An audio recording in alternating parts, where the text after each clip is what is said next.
একজন ইহুদি হযরত ঈসা আলাইহিসসালাম এর নিকট এসে বললেন, হুজুর, আমি আপনার হাতে হাত রেখে আপনার ধর্ম গ্রহণ করতে চাই।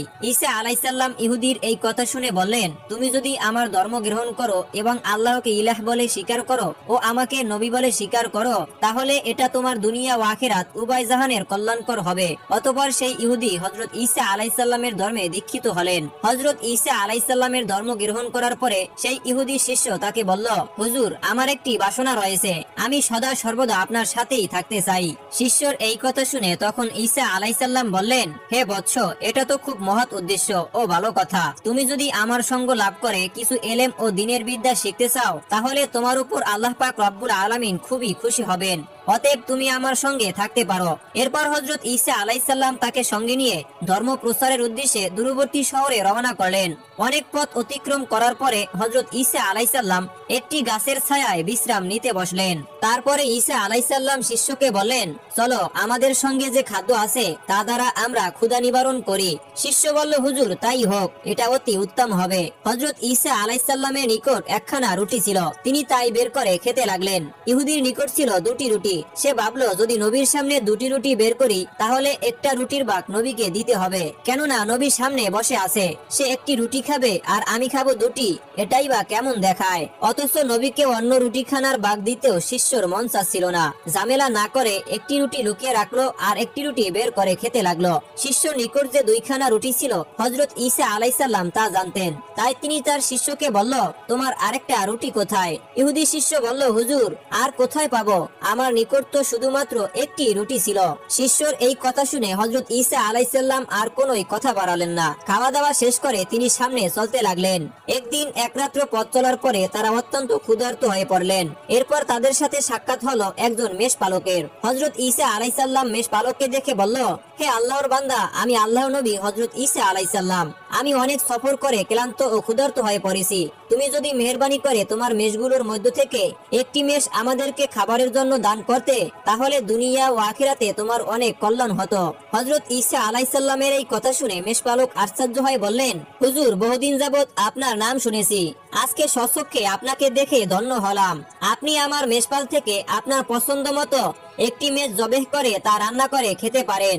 এরপর হযরত ঈসা আলাইহিসসালাম তাই করলেন। তারপর শিষ্য ও মেষ পালককে নিয়ে তিনি আহার করতে বসলেন। আর আহার করা শেষ হলে মেষের চামড়া ও হাড় একত্র করে তার হাতে থাকা লাঠিখানা সেই মেষের চামড়ায় ও হাড়গুলির উপর স্পর্শ করে বললেন, বিইজনিল্লাহ, হে মেষ, তুমি আল্লাহর আদেশে দাঁড়িয়ে যাও। সঙ্গে সঙ্গে মেষটি জীবিত হয়ে গেল। ঈসা আলাইহিসসালামের সঙ্গে থাকা ইহুদি শিষ্যটি এই অলৌকিক ঘটনাটি দেখল। এরপর আল্লাহ নবী হযরত ঈসা তাকে জিজ্ঞাসা করলেন, হে আল্লাহর বান্দা, যে আল্লাহর কৃপায় বক্ষণ করা মেষটি জীবিত হয়ে গেল তার শপথ করে বলো তো, তোমার আরেকখানা রুটি কোথায় লুকিয়ে রেখেছো? শিষ্যটি এবারও বলল, হুজুর, আল্লাহর শপথ করে বলছি, আমার কাছে এই একখানাই রুটি ছিল যা আমি বক্ষণ করেছি। এই একখানা রুটি ব্যতীত আমার কাছে আর কোনো রুটি ছিল না, আমি কোনো রুটি লুকিয়ে রাখিনি। শিষ্যর এই কথা শুনে হযরত ঈসা আলাইহিসসালাম আর কিছুই বললেন না। তার সাথে তিনি আবার পথ চলতে লাগলেন। পথ চলতে চলতে এক কুষ্ঠ রোগীর সাথে তার দেখা। তখন সেই কুষ্ঠরোগী আল্লাহ নবী হযরত ঈসাকে বললেন, হে আল্লাহ নবী, আজ দীর্ঘদিন যাবত আমি আক্রান্ত হয়ে পড়েছি। আপনার নাম শুনেছি এবং আপনার সম্পর্কে আমি এটাও জানি যে আপনি আল্লাহর মেহেরবানিতে কুষ্ঠ রোগীদেরকে সুস্থ করে তোলেন। আপনি যদি দয়া ও মেহেরবানি করে আমার জন্য আল্লাহ পাক রব্বুল আলামিনের কাছে দোয়া করতেন, তাহলে হয়তো আল্লাহ পাক রব্বুল আলামিন আপনার দোয়ার বরকতে আমার কুষ্ঠরোগ সুস্থ করে দিতেন। কুষ্ঠ রোগীর এই আরজি শুনে হযরত ঈসা আলাইহিসসালাম তার হাতের লাঠি দ্বারা তার শরীরে স্পর্শ করলেন। নবী ঈসা আলাইহিসসালামের হাতের লাঠিখানা কুষ্ঠ রোগীর শরীরে স্পর্শ করার সাথে সাথেই কুষ্ঠ রোগীটি সম্পূর্ণ সুস্থ হয়ে উঠল। হযরত ঈসা আলাইহিসসালামের সঙ্গে থাকা শিষ্যটি তার এই অলৌকিক মুজিজা সম্পূর্ণভাবে দেখল। এরপর আল্লাহ নবী হযরত ঈসা আলাইহিসসালাম তাকে জিজ্ঞাসা করলেন যে আল্লাহর কৃপায় কুষ্ঠ রোগী তার কুষ্ঠ রোগ থেকে আরোগ্য লাভ করলো। সেই আল্লাহর কসম দিয়ে বলছি, সত্যি করে বলো তো, তোমার আরেকখানা রুটি তুমি কোথায় লুকিয়ে রেখেছো? ইহুদি শিষ্যটি বলল, হুজুর, বারবার আপনি রুটির কথাই বলে আসছেন, আল্লাহর কসম করে বলছি, আমার নিকট মাত্র একটি রুটি ছিল, অন্য কোনো রুটি আমার নিকট ছিল না। শিষ্যর এই কথা শুনে হযরত ঈসা আলাইহিসসালাম পুনরায় পথ চলতে লাগলেন। পথিমধ্যে একজন জন্মন্ধ লোক হযরত ঈসা আলাইহিসসালামকে সালাম দিয়ে বললেন, হুজুর, আমি আপনার নাম শুনেছি, আমি আপনার ব্যাপারে অনেক কিছুই জেনেছি। আপনি নাকি জন্মন্ধ রোগীদেরকেও সুস্থ করে তুলতে পারেন। যদি আপনি আমার ব্যাপারে আল্লাহ পাক রব্বুল আলামিনের দরবারে দোয়া করতেন তাহলে হয়তো আপনার দোয়ার বরকতে আল্লাহ পাক রব্বুল আলামিন আমাকে সুস্থ করে তুলতেন। অন্ধ ব্যক্তির এই আরজি শুনে হযরত ঈসা আলাইহিসসালাম তার হাতের লাঠিখানা সেই অন্ধ ব্যক্তির চোখে স্পর্শ করলেন, আর সঙ্গে সঙ্গে সেই ব্যক্তি দৃষ্টিশক্তি ফিরে পেল। হযরত ঈসা আলাইহিসসালাম এবার তার শিষ্যকে জিজ্ঞাসা করলেন যে আল্লাহর দয়ায় অন্ধ লোকটি দৃষ্টিশক্তি ফিরে পেল, তার শপথ করে তোমাকে বলছি, বলো তো তোমার অপর রুটিখানা তুমি কোথায় লুকিয়ে রেখেছো? ইহুদি শিষ্যটি আবার বলল, আল্লাহর কসম করে বলছি, আমার নিকট মাত্র একখানাই রুটি ছিল, অপর কোন রুটি আমার নিকট ছিল না। আল্লাহর নবী হযরত ঈসা আলাইহিসসালাম এবারও কিছুই বললেন না। কিছু দূর এগিয়ে গিয়ে হযরত ঈসা আলাইহিসসালাম পথিমধ্যে একটি মৃতদেহ দেখতে পেলেন। আল্লাহর নবী হযরত ঈসা আলাইহিসসালাম সেই মৃত লাশের গায়ে তার লাঠিখানা বুলিয়ে স্পর্শ করে বললেন, কুম বিইজনিল্লাহ, তুমি আল্লাহর হুকুমে দাঁড়িয়ে যাও। সঙ্গে সঙ্গে মৃত্যু লোকটি জীবিত হয়ে উঠল। এবার হযরত ঈসা আলাইহিসসালাম তার শিষ্যকে বললেন যে আল্লাহর কৃপায় এই মৃত্যু লোকটি জীবিত হলো, তার শপথ করে তোমাকে বলছি, সত্যি করে বলো তো তোমার অপর রুটিখানা তুমি কোথায় লুকিয়ে রেখেছো? ইহুদি লোকটি এবারও উত্তর দিল, হুজুর, আমার নিকট একখানাই রুটি ছিল, আমার কাছে অপর কোনো রুটি ছিল না। হযরত ঈসা আলাইহিসসালাম এবারও কোনো কথা না বলে আবারও পথ চলতে লাগলেন। কিছু দূর ভ্রমণের পরে তারা দেখতে পেলেন পথিমধ্যে তিনখানা স্বর্ণের ইট পড়ে আছে। শিষ্যটি নবী হযরত ঈসা আলাইহিসসালামকে বলল, হুজুর, অনুমতি দিলে ইটগুলি আমি নিয়ে নিতাম। আল্লাহ নবী হযরত ঈসা আলাইহিসসালাম বললেন, আমাদের এসবের দরকার নেই। তুমি কি জানো এই ইটগুলির লোভে পড়ে কত লোক প্রাণ হারিয়েছে? অতএব সাবধান, এই ইটগুলি গ্রহণ করার চেষ্টা করো না, তাহলে তুমিও বিপদগ্রস্ত হয়ে পড়বে। এই কথা বলে হযরত ঈসা আলাইহিসসালাম আবারও পথ চলতে লাগলেন। কিছু দূর এগিয়ে গিয়ে তিনি একটি গাছের নিচে বসলেন। দীর্ঘ সময় সফরের কারণে আল্লাহর নবী হযরত ঈসা আলাইহিসসালাম অনেক ক্লান্ত হয়ে পড়েছিলেন, তাই তিনি সেখানে ঘুমিয়ে পড়লেন। তার সঙ্গে থাকা ইহুদি শিষ্যটি কিন্তু ঘুমালো না। সেখানে বসে ইহুদি শিষ্যটি চিন্তা করতে লাগলো, আল্লাহর নবী হযরত ঈসার এই লাঠিতে অনেক কেরামতি রয়েছে। আমি যদি এই লাঠিখানা চুরি করে নিয়ে যেতে পারি, তাহলে আমি এই লাঠি দ্বারা অনেক কিছুই করতে পারবো। এই চিন্তা করে লোভী ইহুদি শিষ্যটি আল্লাহর নবী হযরত ঈসার সেই লাঠিখানা চুরি করে সেখান থেকে পালিয়ে গেল। এরপর লোকালয়ে গিয়ে সে জানতে পারলো যে দেশের বাদশা কঠিন পীড়ায় আক্রান্ত হয়ে আছে। বহু হাকিম ডাক্তারের চিকিৎসা দ্বারা আরোগ্য হচ্ছে না। এ সংবাদ জানার পরে শিষ্যটি বাদশার দরবারে উপস্থিত হয়ে বলল, আমি বাদশাকে রোগমুক্ত করে দিব, কিন্তু তার বিনিময়ে আমাকে 5000 স্বর্ণমুদ্রা দিতে হবে। তখন বাদশার লোকেরা তার প্রস্তাবে রাজি হয়ে বলল, তুমি যদি বাদশাকে এই রোগ থেকে মুক্তি দিতে পারো, আমরা তোমাকে 5000 স্বর্ণমুদ্রা নয়, বরং এর চাইতে বড় পুরস্কার দান করব। ইহুদি শিষ্যটি তখন হযরত ঈসা আলাইহিসসালামের লাঠিখানা বাদশার গায়ে স্পর্শ করালো, কিন্তু হিতে বিপরীত হয়ে গেল। সঙ্গে সঙ্গে বাদশার মৃত্যু হয়ে গেল। তারপর বাদশার লোকেরা তখন ক্রুদ্ধ হয়ে বলল, তুই তো আমাদের বাদশাকে আরোগ্য লাভ করিয়ে দিতে চেয়েছিলিস, কিন্তু তা না করে তুই তো তার জীবন সংহার করলি। এর জন্য তোকে কঠিন শাস্তির সম্মুখীন হতে হবে। আমরা তোকে ফাঁসির কাস্টে ঝুলিয়ে দিব। ইহুদি শিষ্যটি কিছুই বুঝতে পারলো না। সে কিংকর্তব্য বিমূঢ় হয়ে গেল। বাদশার লোকেরা হযরত ঈসা আলাইহিসসালামের সেই শিষ্যটিকে ফাঁসিতে ঝুলানোর জন্য ফাঁসির কাস্টে নিয়ে আসলো। এমন সময় আল্লাহর নবী হযরত ঈসা আলাইহিসসালাম সেখানে এসে পৌঁছালেন এবং তিনি বাদশার লোকদেরকে বললেন, তোমাদের বাদশাকে আমি জীবিত করে দিতে পারি, কিন্তু অপরাধী লোকটিকে ছেড়ে দিতে হবে। বাদশার লোকেরা বলল, ইতিপূর্বে এই লোকটি আমাদের বাদশাকে সুস্থ করে দিতে চেয়েছিল, কিন্তু সে তা না করে আমাদের বাদশাকে মৃত্যুর দুয়ারে ঠেলে দিয়েছে। এখন আবার তুমি এসে বলছো আমাদের বাদশাকে তুমি জীবিত করে তুলবে। তুমি যদি সত্যি আমাদের বাদশাকে জীবিত করে দিতে পারো, তাহলে আমরা এই লোকটিকে ছেড়ে দিব। এরপর হযরত ঈসা আলাইহিসসালাম সেই লাঠিখানা তার হাতে নিয়ে সেই লাঠি দ্বারা তার শরীরে স্পর্শ করলেন এবং তিনি বললেন, কুম বিইজনিল্লাহ, হে আল্লাহর বান্দা, তুমি আল্লাহর হুকুমে জীবিত হয়ে যাও। সঙ্গে সঙ্গে বাদশা জীবিত হয়ে উঠলেন। তারপর বাদশার লোকেরা ঈসা আলাইহিসসালামের শিষ্যকে ছেড়ে দিল। হযরত ঈসা আলাইহিসসালাম তার শিষ্যটিকে নিয়ে আবার রওনা হলেন। পথিমধ্যে তিনি জিজ্ঞাসা করলেন যে আল্লাহর অসীম কৃপায় তুমি ফাঁসির কাস্টে থেকে রক্ষা পেয়েছো? আল্লাহর কসম করে বলছি, সত্যি করে বলো তো তোমার আরেকখানা রুটি তুমি কোথায় লুকিয়ে রেখেছো? পাপিষ্ঠ লোকটি তখনও বলল, আরেকখানা রুটি আমি কোথায় পাবো? আমার নিকট তো কেবল একটি মাত্র রুটি ছিল। সেই কথা শুনে হযরত ঈসা আলাইহিসসালাম আর কিছুই বললেন না। তিনি আবার পথ চলতে লাগলেন। পথ চলতে চলতে যেই স্থানে স্বর্ণের তিনখানা ইট ছিল সেখানে এসে পৌঁছালেন। তারা দেখতে পেলেন ইট তিনখানা সেখানেই পড়ে রয়েছে, কিন্তু পাশে 4টি লোকের মৃতদেহ পড়ে ঘরে রয়েছে। হযরত ঈসা আলাইহিসসালাম তার হাতের লাঠি দ্বারা মৃত লোকগুলির গায়ে স্পর্শ করলেন এবং বললেন, কুম বিইজনিল্লাহ, হে আল্লাহর বান্দা, আল্লাহর হুকুমে তোমরা জীবিত হও। এবং তার সাথে সাথে লোকগুলো জীবিত হয়ে উঠল। এরপর তাদেরকে জিজ্ঞাসা করলেন, হে আল্লাহর বান্দারা, বলো তো তোমাদের কি জন্য মৃত্যু হয়েছিল? তাদের মধ্য থেকে একজন বলল, তিনখানা ইট আমরা চারজনে ভাগ করে নেওয়ার জন্য সিদ্ধান্ত নিয়েছিলাম। তারপর একজনকে কিছু খাদ্য কিনে আনার জন্য বাজারে পাঠিয়েছিলাম। সে খাদ্য কেনার জন্য বাজারে চলে গেল। আমরা পরামর্শ করলাম আমাদের সঙ্গীটি ফিরে এলেই তাকে হত্যা করব এবং তিনখানা ইট তিনজনে ভাগ করে নিয়ে যাব। অপরদিকে আমাদের সঙ্গী আমাদের তিনজনকে হত্যা করে একাই তিনখানা ইট নিয়ে যাওয়ার জন্য খাদ্যের মধ্যে বিষ মিশিয়ে এনেছিল।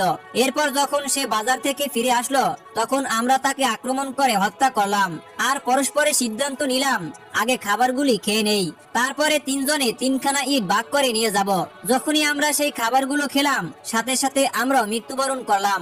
আর এখন আপনি আমাদেরকে জীবিত করলেন। হে আল্লাহর নবী, ওই ইটগুলোর কোনো প্রয়োজন আমাদের নেই। এরপর পুনরায় সেই লোকগুলি আবার মৃত্যুবরণ করলো। হযরত ঈসা আলাইহিসসালাম এবার বললেন, এই ইটগুলি এবার আমরা নিয়ে যাব, কিন্তু আমরা তো মানুষ মাত্র 2 জন। তাহলে আমাদের যার নিকট 2খানা রুটি ছিল সেই 2খানা ইট নিয়ে যাবে, আর যার নিকট একটি রুটি ছিল সে নিবে 1খানা। তখন পাপিষ্ঠ ইহুদি ইটের লোভ সংবরণ করতে না পেরে বলল, হুজুর, আমার নিকট 2টি রুটি ছিল।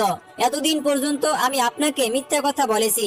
এই দেখুন, আমার নিকট একটি রুটি এখন অক্ষত রয়েছে। তখন হযরত ঈসা আলাইহিসসালাম ক্রুদ্ধ কণ্ঠে বললেন, ওরে দুর্ভাগা, ওরে হতভাগা, আমার স্বর্ণের ইটের প্রয়োজন নেই, এগুলি তুই নিয়ে যা। কিন্তু জেনে রাখিস, এই জঘন্য লোভের ফলে তোকে বিপদের সম্মুখীন হতেই হবে। তখন হযরত ঈসা আলাইহিসসালামের শিষ্য ইটগুলি পেয়ে খুশিতে আত্মহারা হয়ে গেল। সে আল্লাহর নবীর কথাকে কোনো গ্রাহ্যই করলো না। ভাবলো, কিসের আবার বিপদ? ইটগুলি বিক্রি করে আমি খুব শীঘ্রই ধনী হতে পারবো, আর তখন কে আমার নাগাল পায়। সুতরাং কাল বিলম্ব না করে পাপিষ্ঠ ইহুদি ইট উঠিয়ে নিতে উদ্যত হলো। এমন সময় এক ভয়ঙ্কর বজ্রপাত তাকে আঘাত করলো। সেই আঘাতে সেখানেই তিনি মৃত্যুবরণ করলো। আর এভাবেই বিশ্বাসঘাতক ইহুদির অতিলোভ ও আল্লাহর নবীর সাথে বেয়াদবি ও মিথ্যা কথার ফলাফল ভোগ করলো। বর্ণিত আছে, একবার ঈসা আলাইহিসসালাম তার কিছু সঙ্গী সাথীকে নিয়ে নসিবিন শহরের অভিমুখে রওনা করলেন। যথাসময়ে তিনি ওই শহরের উপকণ্ঠে এসে পৌঁছে তার অনুসারীদেরকে লক্ষ্য করে বললেন, তোমাদের মধ্যে মজবুত ঈমান ও এমন সাহসী ব্যক্তি কে আছে যে রাজ্যের মধ্যে ঢুকে আওয়াজ দিয়ে বলতে পারবে, আল্লাহর নবী হযরত ঈসা আলাইহিসসালাম আগমন করেছেন। তোমরা সকলে এসে তার কাছে খাঁটি ধর্মে দীক্ষা গ্রহণ করো।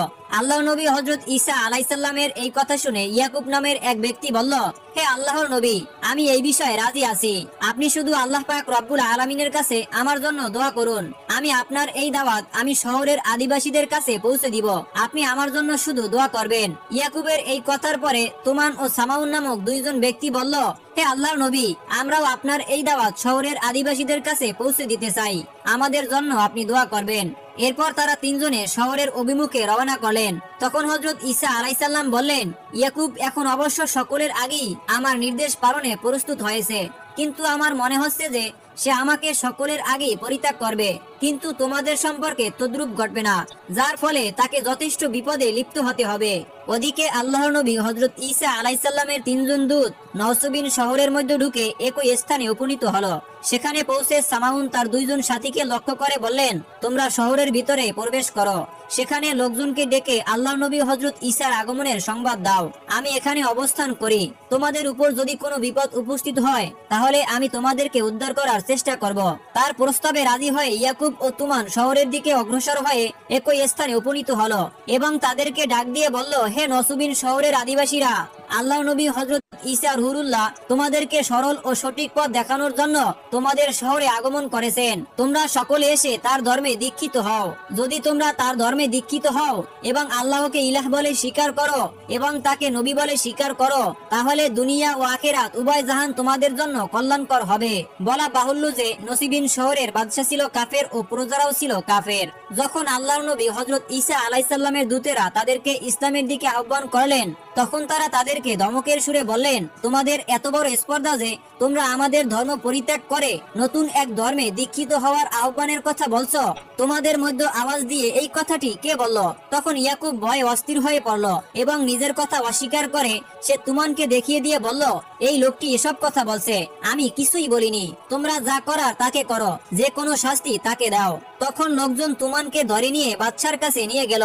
বাদশা তখন তুমানকে জিজ্ঞাসা করলো, তোমাদের সেই নবীর ব্যাপারে আমাকে অবহিত করো। কিভাবে সেই দুনিয়াতে আগমন করেছে, তার পিতামাতা কে, তার বংশ পরিচয় কি? তখন তুমান বলল, তিনি আল্লাহর নবী ঈসা রুহুল্লাহ। তিনি পিতা ছাড়া এই দুনিয়াতে আগমন করেছেন।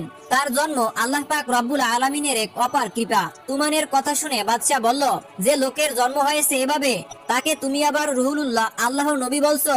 এরূপ কথা কখনো বলবে না। আর এসব কথা বলে তুমি যে অপরাধ করেছো, সেই অপরাধ স্বীকার করো। তোমাকে এখনই তওবা করতে হবে।